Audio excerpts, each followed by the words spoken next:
Narito ang mga headline news.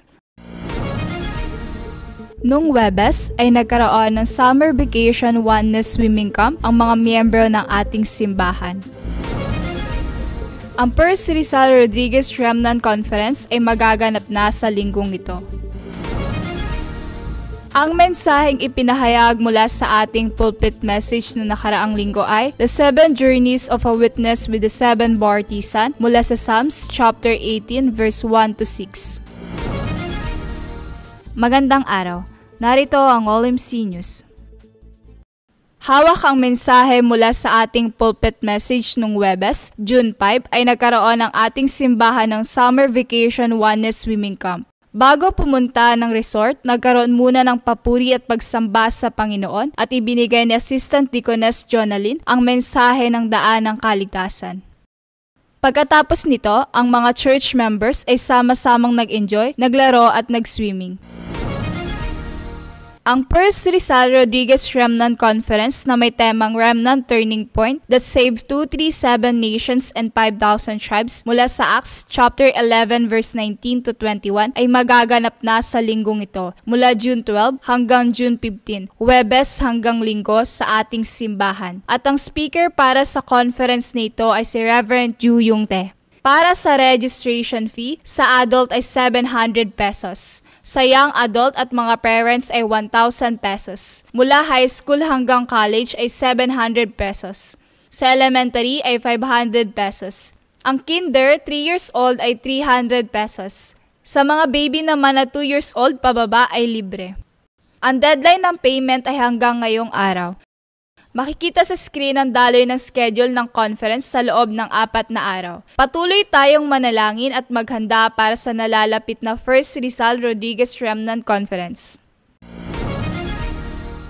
Ang mensaheng ipinahayag mula sa ating pulpit message na nakaraang linggo ay The 7 Journey of a Witness with the 7 Bartisan mula sa Psalm chapter 18 verse 1 to 6.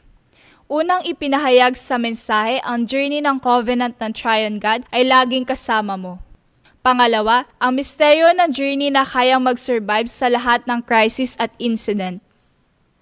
Sumunod, ang platform ng journey na hindi natitinag kahit anong sitwasyon at problema.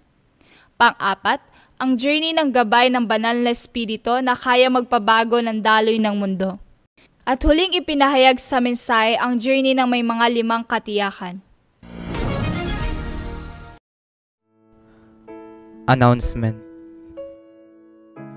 Mamayang hapon ay devotion worship para sa First Rizal Rodriguez Remnant Conference.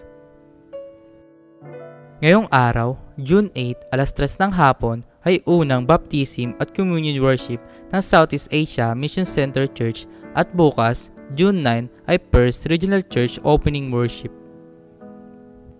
Sa June 10, Martes, alas 9 ng umaga ay paghahanda at paglilinis para sa darating na First RRRC. Inaanyayahan na ang lahat ng mga remnants at church members ay tumulong. Sa darating na Huwebes hanggang Linggo, June 12 hanggang June 15 ay First Rizal Rodriguez Remnant Conference, kung saan dadalawin din ito ng Jinyong Emmanuel Church.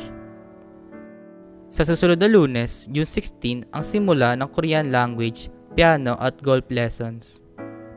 Sa June 17 hanggang June 20 ay Regional Church Ministry sa Laniera at Santiago. Sa June 17, Martes ang opening worship para sa Remnant Vision Academy School. At sa June 19 ay opening worship ng Jason Healing Regional Church.